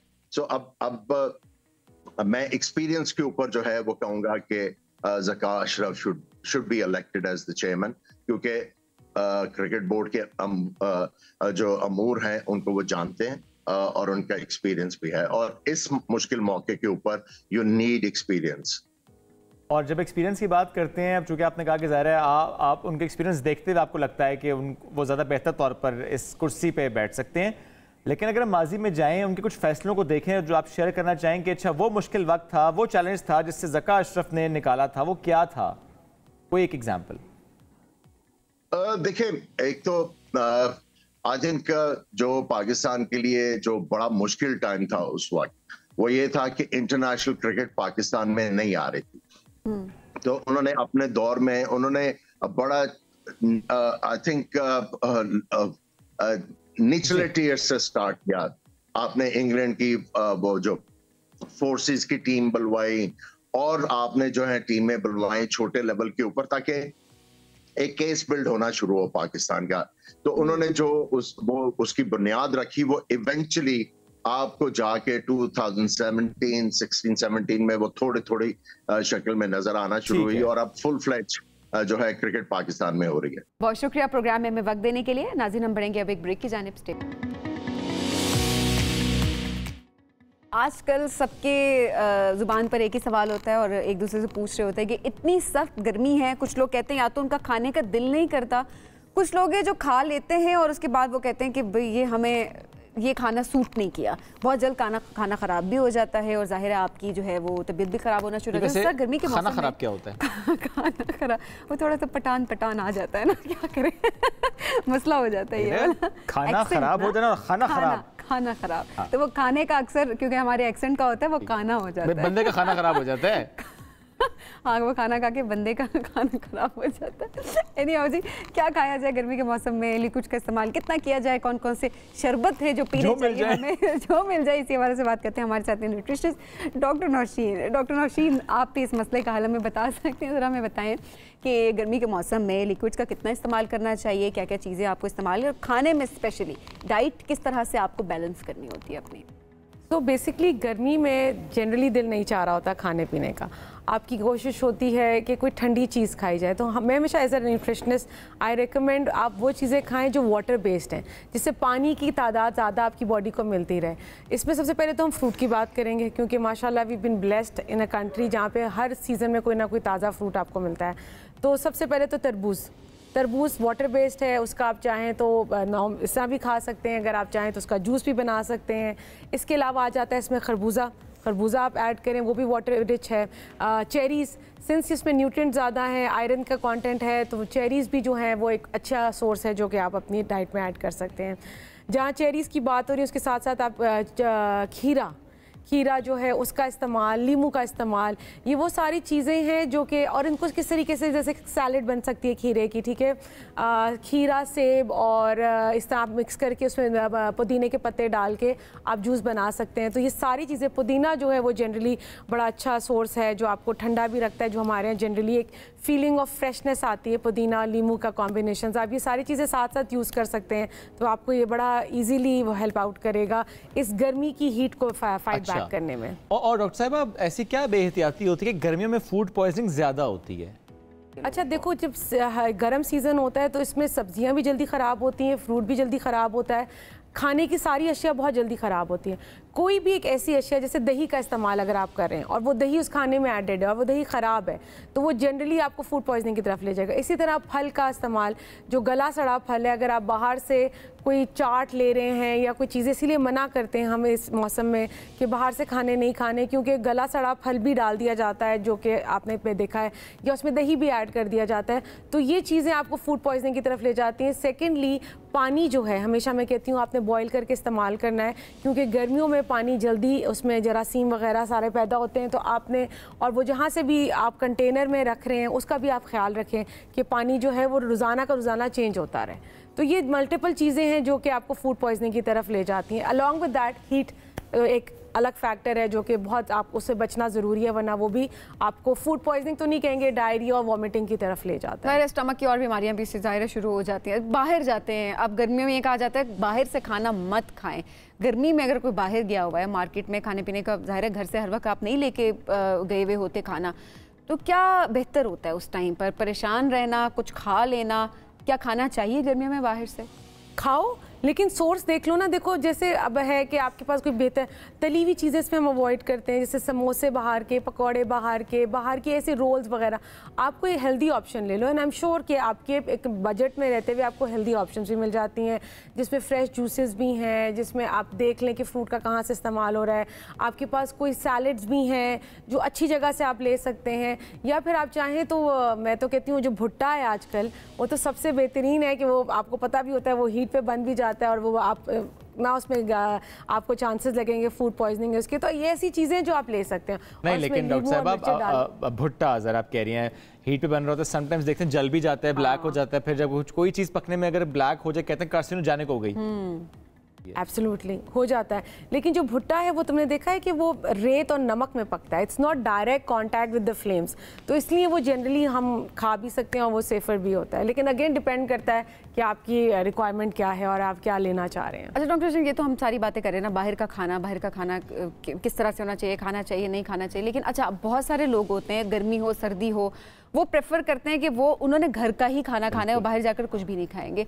घर के अंदर गर्मियों के मौसम में हम ऐसी कौन सी गलतियां करते हैं खाने पीने के हवाले से, चाहे वो पकाने के हवाले से हो या फिर वो फ्रूट्स खाने के हवाले से हो, वो आम गलतियां कौन सी है जिनसे हमारी सेहत मुतासर होती है? अच्छा, एक तो ये है कि मैंने देखा है कि मीठे का इस्तेमाल ज़्यादा होना शुरू हो जाता है जूसेस वगैरह में, ठीक है। आर्टिफिशियल जूसेस का इस्तेमाल हम बहुत ज़्यादा करना शुरू कर देते हैं, थिंकिंग के जूस है, हालांकि वो सिर्फ आर्टिफिशियल फ्लेवर है और उसमें चीनी ज़्यादा है, उसमें आर्टिफिशियल शुगर ज़्यादा है। इसके अलावा हम जो हैं पुराने खाने को इस्तेमाल अवॉइड करें कि छोटे पोर्शन में बनाएं सो दैट वो उसी दिन यूज़ हो जाए, क्योंकि वो खाना जब फ्रिज में रखा जाएगा अगले दिन रीहीट होगा तो उसमें चांसेस हैं कि उसकी न्यूट्रिएंट वैल्यू वैसी रहती नहीं है जो कि एक ताज़े खाने की होती है। तली हुई चीज़ों से आपने बचना है, स्पेशली समर के सीज़न में, क्योंकि अगर आप तली हुई बहुत मिर्चों वाली चीज़ें खाते हैं तो आपकी बॉडी में डिहाइड्रेशन के चांसेस होते हैं, क्योंकि वो दोनों चीज़ें ऐसी हैं जो आपके जिस्म से पानी को एब्जॉर्ब कर लेती हैं। और अगर खुदा ना खास्ता आपका पानी का इंटेक कम है तो फिर जनरली आप डिहाइड्रेशन की तरफ भी होंगे प्रोन, और फिर ये डायरिया और वॉमिटिंग जैसी चीज़ें भी आप ससेप्टेबल हैं कि आप उनको डेवलप कर सकते हैं। और गर्मियों में इलेक्ट्रोलाइट्स डिसबैलेंस नॉर्मल फिनोमेना हो जाता है, कैसे बचा जाए? अच्छा, इसकी चीज़ें ये है कि एक तो आप सबसे पहली चीज़ आपने वेल हाइड्रेटेड अपने आप को रखना है, क्योंकि पसीना बार बार आ रहा है, पसीना आने से कोई रोक नहीं सकता। आपने ऐसी चीज़ों का इस्तेमाल करना है जिसमें मादनियात, जिसमें सॉल्ट, सोडियम का बहुत ज़्यादा नहीं है, नहीं कि पता चले, लेकिन नींबू पानी का मैंने नाम लिया था वो लें। आप तरबूज का इस्तेमाल करें, आप खरबूजे का इस्तेमाल करें, चेरीज़ का इस्तेमाल करें, आम फलों का बादशाह जो है उसको आप इस्तेमाल कर सकते हैं। ये वो चीज़ें हैं जो कि जाके बॉडी में आपको एक कूलिंग इफेक्ट भी देती हैं, इसमें पानी का कंटेंट भी ज़्यादा होता है, आप डिहाइड्रेशन की तरफ नहीं जाते। और यही नहीं है कि सिर्फ सादा पानी, कुछ लोगों को मुश्किल लगता है सादा पानी पीना, पिए, बट साथ में ये कॉम्प्लीमेंट करेगा तो आप डिहाइड्रेशन से उन सारी चीज़ों से बच सकते हैं। अच्छा डॉक्टर साहब, फ्रूट खा लेना या फ्रूट सैलड बनाकर खा लेना, फ्रूट खाते हुए भी जिस तरह आपने केला खाया, आपने सेब खाया, आपने अमरूद खाया या तरबूज आपने काटा, बड़ा तरबूज है काट के रख दिया और 3, 4, 5 दिन आप खाते रहे, और उसकी निस्बत अगर आपने फ्रूट सैलड बनाया है उसमें हम देखेंगे कि अगर आपने फ्रिज में रख दिया है तो ज़रा सेब है या केला है काला हो जाता है, तो ऐसे में क्या बेहतर होता है, फ्रूट फ्रेश खा लेना या कि सैलड बना के रख दिया फ्रिज में और खाते रहना, उससे कोई मसला नहीं होता? अच्छा देखो, जैसे केले में पोटेशियम होता है, ठीक है, तो पोटेशियम जो होता है वो जनरली उसके कलर को जो आपने कहा काला कर देता है, वो एक वन ऑफ द रीज़न है। केले को हमेशा इसलिए कहा जाता है कि फ्रेश का फ्रेश इस्तेमाल कर लीजिए। Apple again it has iron content, उसके तो वो भी जैसी उसको हवा लगती है, मॉइस्चराइज होता है, उसका कलर चेंज हो जाता है और उसका टेस्ट भी वैसा नहीं रहता। ऑन द कॉन्ट्रेरी आपने जैसे बात की, लेकिन तरबूज भी अगर आप खुला छोड़ देंगे ना फ्रिज में तो उसकी वो बात नहीं रहती, वो नरम हो जाता है, वो पिलपिला हो जाता है। तो अगर आपने कोई चीज़ रखी तो उसको कवर्ड ज़रूर रखना है। हर फ्रूट का अपनी एक लाइफ स्पैन है, तरबूज ज़्यादा देर चल सकता है, खुला भी चल सकता है, केला नहीं चल सकता, सेब नहीं चल सकता, अमरूद नहीं चल सकता। ये वो फ्रूट्स हैं जो कि ख़राब हो जाते हैं। आप चेरीज़ को देखोगे, पीच आड़ू को देख लो, खुबानी को देख लो, आलू बुखारा, इनका टाइम ज़्यादा है, ये ईजिली बाहर खुली इन्वायरमेंट में भी और फ्रिज में दोनों में सर्वाइव कर सकते हैं। तो हमारा ये कोशिश होती है कि फ्रूट काटें तो उसी वक्त कंज्यूम कर लें। आपने फ्रूट चाट की बात की थी, मैं इस बात में कहूँ कि इसको नेचुरल रहने दो, इसमें आर्टिफिशियल नहीं रहता, तो बस चीनी भी डाल दी जाती है, नमक भी डाल, वो फिर उसकी वो अफादियत नहीं रहती जो कि एक ताज़ा फ्रूट की अफादियत है, क्योंकि फ्रूट का बेसिक एम फाइबर देना है, आपकी न्यूट्रिएंट्स की रिक्वायरमेंट को पूरा करना है, आपकी हाइड्रेशन मेंटेन करनी है, तो ये सारी चीज़ें उसमें शामिल तो हर चीज़ को आप सेहत के हवाले से भी देखा करें कि सेहत के लिए क्या चीज़ अच्छी है। हर चीज़ ज़रूरी नहीं होती कि उसको आपने उसके अंदर टेस्ट ही आपने डेवलप करना। बहुत शुक्रिया, डॉक्टर नौशीन हमारे साथ मौजूद थी। सेहत का ज़रूर ख्याल रखें, है ना, ये बड़ा ज़रूरी होता है। साथ ब्रेक भी ज़रूरी होता है, ब्रेक भी ज़रूरी होता है। तो बढ़ते अब एक ब्रेक की जानिब, आप रहिए हमारे साथ। इस्लामाबाद के F84 जामिया मस्जिद रहमतुल्लिल आलमीन एक बहुत ही खूबसूरत, बहुत ही ज़बरदस्त इनिशिएटिव स्टार्ट किया है, जिसमें गैर शरई जहेज़ के ख़िलाफ़ एक मुहिम का आगाज़ किया गया। मुख्तलिफ समाजी पस मंज़र रखने वाले अफराद ने इसमें वादा किया, प्लेज किया है कि कभी भी गैर शरई जहेज़ की लेन देन का हिस्सा नहीं बनेंगे, और इस मुहिम को खासा सराहा जा रहा है। और नौजवान जो इसमें शामिल हो रहे हैं, सबसे अच्छी बात यह है कि खुद से वो इनिशिएट कर रहे हैं, खुद से जा रहे हैं और वहाँ पर हिस्सा बन रहे हैं, मुहिम का हिस्सा बन रहे हैं, ताकि जहेज़ जैसी लानत को ख़त्म किया जाए। बिल्कुल। और कैसे सबीन सादगी लेकिन पुरवकार तरीके से शादी की तकरीब वो नौजवान कर रहे हैं, ये बड़ी ही प्यारी मिसालें सेट कर रहे हैं और जहेज़ नहीं ले रहे। तो इस मस्जिद के खतीब डॉक्टर उबैदुर रहमान बशीर साहब भी हमें ज्वाइन कर रहे हैं। इस प्रोग्राम में हमें साथ दे रहे हैं वो नौजवान जिन्होंने इस मुहिम में साथ दिया है, मोहम्मद अली तलाल। सर, आप दोनों को वेलकम करते हैं, कैसे हैं आप लोग? अल्हम्दुलिल्लाह। डॉक्टर साहब, आपसे गुफ्तगू आगाज़ करना चाहेंगे। ये जब कहा जाता है गैर शरई जहेज़, तो ज़ाहिर है हम ज़रूर जानना चाहेंगे कि वाज़े करें गैर शरई जहेज़ हमारे लिए कितना बड़ा फितना बन गया है। और अगर इस माशरे की बात करें जिसमें हम देखते हैं प्रेशर बन जाता है शादियों को लेकर, शादियाँ इस फर्ज से हो नहीं पाती कि जहेज़ के मसाइल होते हैं, तो गैर शरई जहेज़ के ख़िलाफ़ मुहिम किस सोच के तहत आप लोगों ने इसका आगाज़ किया? शरई जहेज़ नामी कोई चीज़ मौजूद ही नहीं है, इसलिए जहेज़ का ये जो रस्म या जहेज़ का जो तरीका हमारे यहाँ ये मुकम्मल तौर पर गैर शरई है और इसका रसूलुल्लाह सल्लल्लाहु अलैहि वसल्लम की सुन्नत से भी कोई ताल्लुक़ नहीं है। ये एक जुल्म बन चुका है और ये एक बेटी पे नहीं बल्कि ये एक पूरे ख़ानदान पे जुल्म है ये एक नस्ल पे जुल्म है और ये नस्लों से हम इस पर खामोशी से इसको बर्दाश्त कर रहे हैं और ये चला जा रहा है। मसाजिद इस जुल्म को रोकेंगी। अपनी वो बेटियां जिनको रसूलुल्लाह सल्लल्लाहु अलैहि वसल्लम और कुरान की तालीमात के हक़ में आयात की रोशनी में और अहादीस की रोशनी में उनको हक़ महर दिया जाता है, उनको कुछ ना कुछ दिया जाता है, हम जालिम समाज बन के उनसे वसूल कर रहे हैं। बेटियों की जो वजूद है वो एक मर्द के लिए बाइस रहमत है और जन्नत में दाखिले की बशारत है। और रसूलुल्लाह सल्लल्लाहु अलैहि वसल्लम के हदीस के मुताबिक वो बेटियां दोज़ख के मुकाबले में मर्द के लिए, बाप के लिए ढाल हैं। हमने उनकी ज़िंदगी को भी अजीरन किया है और उनके बाप की ज़िंदगी को भी अजीरन बना रखा है। इसलिए जहेज़ के इस जुल्म के ख़िलाफ़, इस गैर इस्लामी रस्म के ख़िलाफ़ मस्जिद रहमतुल्लाह अलैहि इस्लामाबाद ने यह तहरीक शुरू की है कि नौजवान ऐलान करेंगे हम जहेज़ नहीं लेंगे। जो बेटों की माएँ हैं वो ऐलान करेंगी कि हम अपनी आने वाली बहू को बेटी समझ के सब कुछ खुद देंगे, हम उनसे जहेज़ नहीं लेंगी। जो भाइयों की बहनें हैं, जो मुस्तकबिल की नंदे हैं, वो ऐलान करेंगी कि हम अपनी भाभियों को कभी कोई ऐसा ताना नहीं देंगी।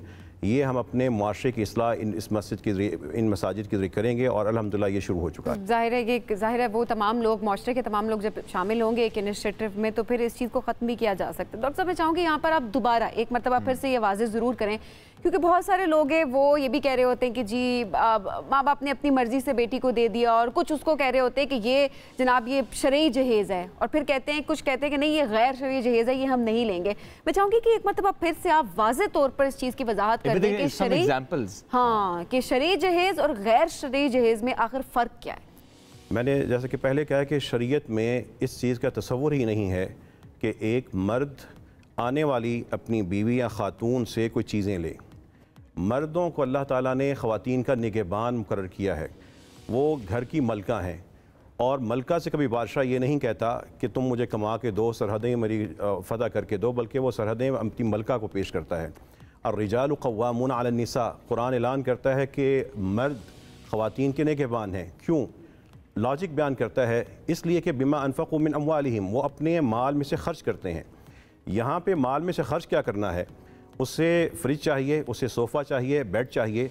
उस मर्द को उस टेबल के पे खाना खाते हुए, उस बेड पे सोते हुए सोचना चाहिए कि कितनी गदागरी की यह शक्ल उसने बना रखी है कि एक ख़ातून से वो चीज़ें ले कर अपना घर बना रहा है। उस बाप को ये सोचना चाहिए कि मैंने अपने बेटे के लिए ये क्या सौदा किया है। अगर रसूलुल्लाह सल्लल्लाहु अलैहि वसल्लम को पता लगता तो वो ऐसे किसी काम के ऊपर कितनी नागवारी का इज़हार करते। हज़रत अली रज़ियल्लाहु अन्हु, लोगों के जहन में एक तसव्वुर है कि रसूलुल्लाह सल्लल्लाहु अलैहि वसल्लम ने भी तो अपनी बेटी को कुछ सामान दिया था। बाप अपनी बेटी को तोहफ़ा दे सकता है, लेकिन जहेज़ की जो शक्ल है उसकी जो हकीकत है वो ये समझ लीजिए कि जो लोग समझते हैं कि हज़रत अली हज़रत फ़ातिमा रज़ियल्लाहु अन्हुमा का जो निकाह हुआ, रसूलुल्लाह सल्लल्लाहु अलैहि वसल्लम ने हज़रत अली रज़ियल्लाहु अन्हु से पूछा क्या तुम्हारे पास निकाह के लिए कुछ देने के लिए कुछ है? उन्होंने कहा कुछ नहीं। आप सल्लल्लाहु अलैहि वसल्लम ने फरमाया वो तुम्हारे पास एक ज़ीरा है? आपने कहा हाँ वो है। आपने कहा उसको बेच दो। उन्होंने वो जाके बेची। हज़रत उस्मान ने 460 या 480 दिरहम में वो उनसे ख़रीदी। हज़रत अली रज़ियल्लाहु अन्हु ने वो सामान ला के, वो पैसे ला के रसूलुल्लाह सल्लल्लाहु अलैहि वसल्लम को दिए। अल्लाह के रसूल सल्लल्लाहु अलैहि वसल्लम ने अपनी बेटी के लिए जो घर का सामान तैयार किया था वो उस दुल्हा यानी हज़रत अली रज़ियल्लाहु अन्हु का माल था। ये तसव्वुर ही नहीं है इस्लाम के किसी भी उरूज के दौर में कि हम आने वाली बीवी या किसी की बेटी से मर्द हजरात अपने घर का सामान पूरा करें। ये गदागरी की शक्ल है, ये गैर इस्लामी रस्म है, इसका इस्लाम से कोई ताल्लुक़ नहीं है। और उलमाए किराम को इस मौके पे सबसे बड़ा किरदार अदा करना चाहिए। मसाजिद को नामवर मारूफ उलमाए किराम ऐलान कर दें कि जहाँ पर जहेज़ लिया जा रहा होगा हम वहाँ पे निकाह नहीं पढ़ाएंगे, जाओ जिसे मर्जी जाके निकाह पढ़ा लो। बिल्कुल, ज़रा खतीब साहब ने जिस तरह वाज़े भी किया कि गैर शरई या शरई तो कुछ नहीं है, जहेज़ गैर इस्लामी है, गदागरी की शक्ल है। और यहाँ हम अपने देखने वालों से ज़रूर कहेंगे कि आप हमें कॉल भी करें, और अगर आपने ऐसा कोई इनिशिएटिव लिया है, आपके ख़ानदान में लिया गया, वो भी शेयर करें, और अगर नहीं लिया गया उसकी वजह से कोई प्रेशर बना, कोई मसाइल फेस किए, वो भी शेयर करें। और सभी नौजवानों की बात भी हम करते हैं कि नौजवान जिस तरह से हम देखते हैं कि जब डॉक्टर साहब ने भी जिस तरह से कहा कि जो नौजवान आगे बढ़ रहे हैं, जहेज़ नहीं ले रहे और अप्रिशिएट ज़रा उनको वो करते हैं, तो ऐसे में वो नौजवान किस तरह का प्रेशर फेस करते हैं? तो तलाल ज़रूर बताइएगा, ये जो प्रेशर फेस किया जाता है कैसे रिस्पॉन्ड करते हैं इसको? लोगों की तरफ से तो ख़ास तौर पे जब हम रिश्ते के लिए भी जाते हैं और उन्हें हम कहते हैं कि हम जहेज़ नहीं लेंगे, तो वो भी इतना माशरे की तरफ से मजबूर होते हैं कि वो हम पे प्रेशर डालते हैं कि नहीं हम आपको देंगे। लेकिन उन पे भी जब हम थोड़ा सा मज़ीद प्रेशर डालते हैं कि नहीं इसमें आपके लिए भी मुश्किल है और ये गैर इस्लामी चीज़ है, तो फिर वो इस चीज़ को मान जाते हैं। लेकिन ये कि माशरे की तरफ से जो है काफ़ी हद तक इसमें प्रेशर को बर्दाश्त करना पड़ता है और लोगों की बहुत सी भी बातें सुननी पड़ती हैं। तलाल, आपने ख़ुद क्या क्या इनिशिएटिव लिए इस मुहिम के दौरान? जब भी कैंपेन शुरू हुई आपने क्या क्या किया? खुद अल्हम्दुलिल्लाह कुछ तरबियत भी अल्लाह के फजल से इस माहौल में हुई थी, तो पहले से अपना ये इरादा था कि जहेज़ जो है वो बिल्कुल नहीं लेना। तो ऐसा हुआ कि मस्जिद की मुहिम का भी पता चला और फिर मस्जिद की मुहिम के साथ मिल गए और अल्हम्दुलिल्लाह वालिदैन ने ताउन किया, तो मैंने फिर कोई भी जहेज़ नहीं लिया अल्हम्दुलिल्लाह। और तलाल, आपकी शादी पे टोटल खर्चा कितना आया? आपने जहेज़ भी नहीं लिया और आपने बहुत सादगी से शादी की, कितना खर्चा आया तकरीबन? फर्नीचर का जो खर्चा था तकरीबन 1.5 से 2 लाख रुपया वो फर्नीचर का खर्चा किया, वो हमने खुद किया। और उसके बाद मेरा वलीमा हुआ, उस वलीमे में टोटल 37,000 रुपये लगे और उसमें फिर हमारा वलीमा भी हो गया। बिल्कुल ठीक है। और खदीब साहब, जब हम शादियों की बात करते हैं, अभी रिसेंटली बजट भी आया है, टैक्सेस बढ़ाए गए हैं, शादी हॉल पे टैक्सेस लग गए हैं, शादियों का फंक्शन करना बड़ा महंगा हो गया है। तो ऐसे में ज़रा पहले भी शादियाँ महंगी, अब और महंगी हो गई हैं, तो ऐसे में मस्जिद और मिंबर, आपने पहले भी कहा ना, बड़ा किरदार है उलमाए कराम का, बड़ा रोल है इसमें आप लोगों का। तो इस पर मैं ज़रूर जानना चाहूँगा कि जो आपके हवाले से था ना कि सिर्फ वो मुहिम के जहेज़ नहीं लेना, बल्कि वो हॉल जो आप लोगों की मस्जिद का आपने मुख्तस किया कि अच्छा इसमें शादी की तकरीब भी हो सकती है, तो उसके हवाले से भी बताइएगा।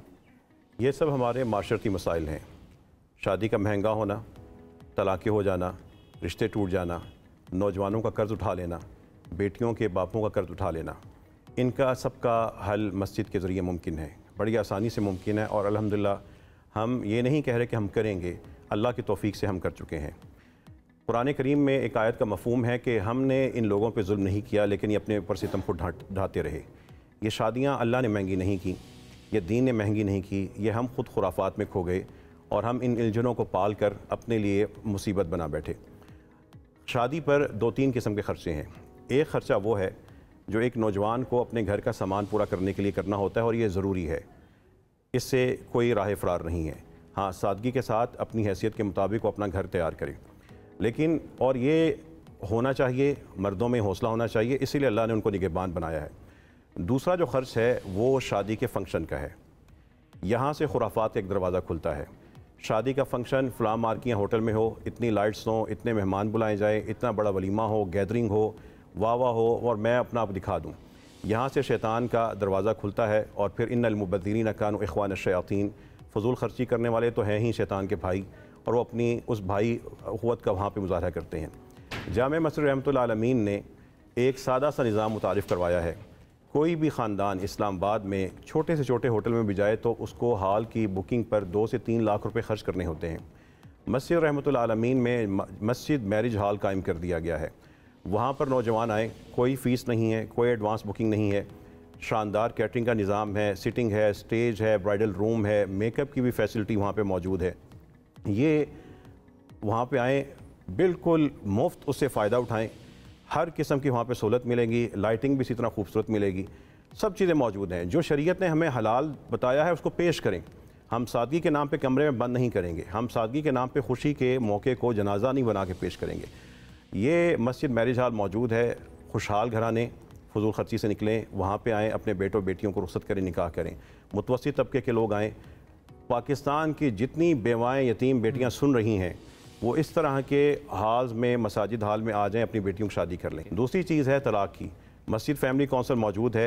जिन घरों में तलाक़ के मसाइल हैं, जामे मस्जिद रहमतुल्लाह आलमीन आ जाएं, एक फ़रीक़ आ जाए, दोनों आ जाएं, तलाक़ों की शरह अल्हम्दुलिल्लाह मसाजिद रोकने में कामयाब हो जाएंगी और ये आप इसके नताइज बहुत जल्द दीगर मसाजिद में इंशाल्लाह देखेंगे। इंशाल्लाह ज़बरदस्त। वही है कि बर्डन हमने खुद बनाया हुआ है चीज़ों को, अदरवाइज़ ये बर्डन नहीं है, शादी सुन्नत है और बहुत सादगी से आप अगर करें तो आप एक मिसाल सेट करते हैं। और बहुत सारे माँ बाप है, बहुत सारे बाप है स्पेशली, जिनके कंधों का बोझ आप हल्का कर रहे होते हैं। जो कॉलर्स भी साथ साथ हमें ज्वाइन कर रहे हैं।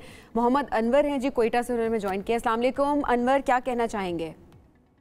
जी, मेरे मौलाना साहब से एक सवाल है कि हमारी जो है ख़ानदानी रस्म रिवाज ये है पठानों में ज़्यादातर वो वलवार लेते हैं, यानी जेज लेते हैं। किससे लेते हैं? दामाद वाले लोगों से लेते हैं।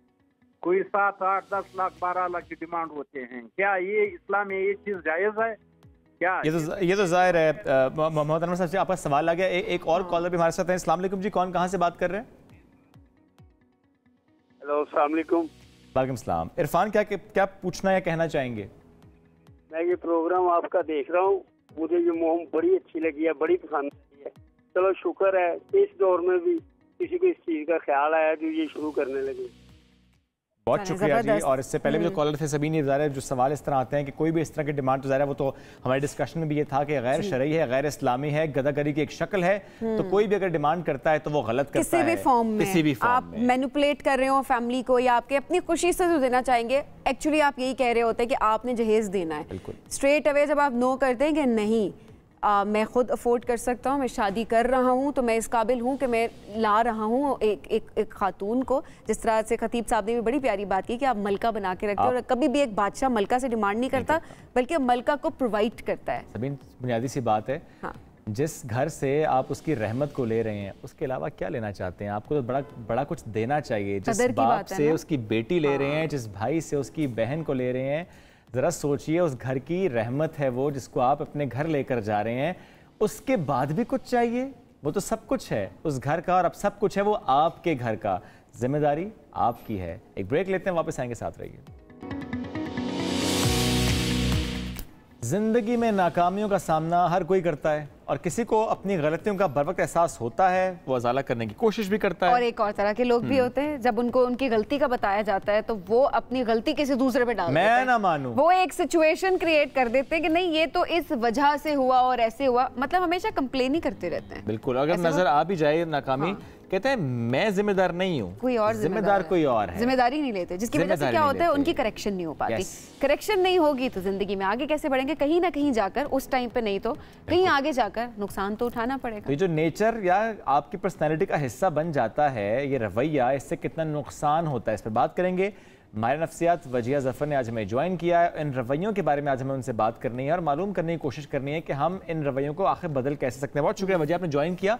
वजिया, नाकामियों की जिम्मेदारी ना लेना ये कितना बड़ा चैलेंज होता है कि हमारी पर्सनैलिटी के लिए, और अगर गलती हो गई है, कोताही हो गई है, नुकसान उठा लिया है, तो इल्ज़ाम लगाएंगे किसी शख्स पर या हालात पर, या जस्टिफाई करने की कोशिश करेंगे, एक्सपेक्ट नहीं करेंगे कि कोई और हमें समझाएगा, और एक्सेप्ट नहीं करेंगे कि हमने गलती की है। ये होता क्यों है? देखिए, अस्सलाम वालेकुम। देखिए, ये जो पॉइंट्स है ना, ये जो टॉपिक है जिस पे हम आज बात कर रहे हैं, इसमें अक्सर लोग क्या करते हैं, मैं अक्सर इसलिए वर्ड यूज़ कर रही हूँ कि बहुत कॉमनली देखा गया है कि लोग अपनी चीज़ों की जिम्मेदारी इसलिए नहीं लेते क्योंकि सिंस चाइल्डहुड लोगों को बॉक्सेस में डाल दिया जाता है। बचपन से ही आपको बताया जाता है ये कल्चरल नॉर्म्स हैं, फैमिली के लिए ये एक्सेप्टेबल है, ये चीज़ आपके लिए बेहतर है, तो माइंड के ब्लॉकेजेस बना दिए जाते हैं। मैं थोड़ा सा एक रीज़न दे रही हूँ अभी, जो ब्लेमिंग जिस पे वो बच्चा एक अच्छी पॉइंट्स पे वो ब्लेमिंग कर रहा होता है। बिकॉज देखिए, अगर एक बच्चा है जिसका माइंड डेवलप हो रहा है, जिसके न्यूरॉन्स वो जो है उनकी वो फायरिंग हो रही है और वो वायरिंग कर रहे हैं, तो उसमें क्या है कि बचपन से एक पैटर्न बनना शुरू हो जाता है कि जो मेरे इर्द गिर्द के लोग हैं वही मेरे बारे में बेहतर सोच सकते हैं। उस बच्चे को एंशियस किया जाता है कि तुम्हारे पेरेंट्स से अच्छा कोई नहीं सोच सकता। नो डाउट, जब बच्चा छोटा होता है तो वो बड़े कम्प्लेक्स, उसका ब्रेन वो चीज़ों को नहीं हैंडल करता, बट पेरेंट्स का ही काम होता है कि वो बच्चे को छोटे छोटे डिसीजन मेकिंग पावर में हेल्प करें, सपोर्ट करें, उसके लिए रास्ते बनाए, रैदर देन कि वो उसके रास्ते खुद ही डिसाइड करें, उसको खुद चॉइस दें। अब आपने ब्लेमिंग की बात की, राइट? ब्लेमिंग इसलिए होती है कि बचपन से वो पैटर्न इतना ज़्यादा रिपीट होता है कि जब वो अडल्ट बनता है तो उसको लगता है कि मेरे पेरेंट्स, मेरी फैमिली के ही थ्रू मैंने जो चीज़ें करनी है, चॉइसेस लेनी है, वो इन्हीं के मुताबिक लेनी ताकि मैं एक्सेप्टेबल हूँ। ये वैलिडेशन में आ जाती है कि अगर मैंने ये चीज़ नहीं की तो मुझे रिजेक्शन मिलेगी। बहुत सारे क्लाइंट्स आते हैं जो सुसाइडल, जो कि डिप्रेशन, एंजाइटी, इस तरह के बहुत सारे डिसऑर्डर्स में चले जाते हैं या सिम्टम्स में। वाई? बिकॉज वो फियर में रहते हैं कि अगर हमने कोई स्टैंड आउट किया अपनी लाइफ में, प्रोफेशन में या मैरिज के डिसीजन में, तो वो जब हम स्टैंड आउट करेंगे तो हम जो एक्सेप्टेंस आ रही है ना फैमिली से, सिबलिंग से, पेरेंट्स से, रिश्तेदारों से, सोसाइटी से, कलीग से, पीयर ग्रुप से, वो रिजेक्ट हो जाएगी। मुझे लोगों के क्वेश्चंस का सामना करना पड़ेगा, मुझे अपने आप को प्रूव करना पड़ेगा। वो अपनी आइडेंटिटी पे तो काम ही नहीं किया ना उसने। तो जब आपको अपनी आइडेंटिटी पे आपने काम नहीं किया होता, अपने स्ट्रेंथ्स, अपनी वीकनेसेस, अपने ट्रिगर्स, आप फिर एक्सेप्टेंस कैसे लाएंगे? एक्सेप्टेंस से पहले वाला पार्ट होता है अवेयरनेस। आपने अवेयरनेस ही क्रिएट नहीं की है, आप एक शेल में हैं और उस शेल के अंदर भी आपने अपने आप को ब्लॉक किया हुआ है। कुछ लोग होते हैं प्रोटेक्ट कर रहे होते हैं, कुछ लोग होते हैं ब्लॉक कर रहे होते हैं, कुछ लोग होते हैं जो दोनों चीज़ें कर रहे होते हैं। अब उसमें क्या है कि आप अपनी फेलियर की रीजंस नहीं जब समझते हैं ना कि मैं फेलियर तक पहुंचा क्यों, फिर आप दूसरों पे ब्लेम करते हैं। Because it's very easy to blame others and it's very hard. बहुत करेज चाहिए इस चीज़ के लिए, अपने लिए स्टैंड आउट करने के लिए, अपनी आइडेंटिटी पे काम करने के लिए। बिल्कुल। वजह ये बात तो ठीक है, लेकिन जब भी ऐसा होता है ना कि आप किसी कदम पर आप अगर नाकाम हो जाते हैं किसी काम में और आपने एक्सपेक्ट नहीं किया होता कि आपको फेलियर का सामना करना पड़ेगा, आपने ब्लेम किया दूसरे को, इसकी वजह कहीं ये तो नहीं है कि आप कभी भी किसी मुश्किल में होते हैं, किसी मुश्किल स्टेज पर आप जाते हैं तो आप उसको हल नहीं कर पाएंगे, क्योंकि आपको ये भी पता है कि आप नाकाम हो गए हैं और आपने इसका ब्लेम भी किसी और को कर दिया है। Yes, this is very true. Because देखिए, हम कहीं पे भी जाते हैं ना, कोई नए रास्ते पे भी जाते हैं तो हम पूरा उसके बारे में चेक कर लेते हैं, वेदर को भी देख लेते हैं, लोगों से भी रास्ते में पूछ लेते हैं, गाइडेंस भी लेते रहते हैं। तो जब हम किसी मंजिल तक जाने लगते हैं, we need road map, we need guidance.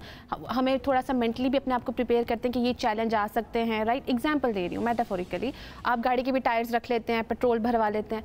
जब हमें रास्ते में गुजरना होता है, किसी में डेस्टिनेशन तक जाना होता है, तो हम इतनी प्लानिंग करते हैं। लाइफ के लिए हम क्यों नहीं रोड मैप बनाते हैं? हम क्यों कंफ्यूज होते हैं? हम क्यों कहते हैं देखा जाएगा? आधी ज़िंदगी तो इसीलिए इसी तरह गुजर जाती है कि देखा जाएगा।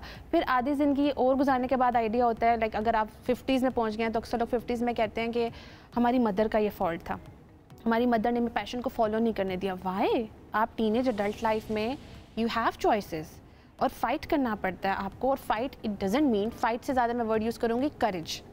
अच्छा, ये भी चीज़ है ना, हम जिस सर्कल में रहते हैं ना वो भी बहुत मैटर करता है। सर्कल की बात आपने वजह की ना, उसी सर्कल में हम देखिए पेरेंटिंग की बात भी करते हैं, बड़ों का जिक्र भी करते हैं। नॉट जस्ट पेरेंटिंग, ज़ाहिर है दादा दादी नाना नानी जो बड़े घर में होते हैं, हम ये भी देखते हैं बच्चे ने गलती की और बड़ों ने उस पर पर्दा डाला कि नहीं इसकी वजह ये नहीं है, कोई वजह कुछ और है, या कोई गलती सामने नहीं आने देते, किसी गलती सामने नहीं आने देते। उस बच्चे की पर्सनैलिटी कितनी डिस्टर्ब की हमने। देखिए, पर्दा डालने का मतलब ये है कि आपने उस बच्चे को या उस अडल्ट को अवेयरनेस नहीं दी, आपने उसको सिखाया ये है कि भागो, छुपो, राइट। कोपिंग मैकेनिज्म है ये, स्केप करना।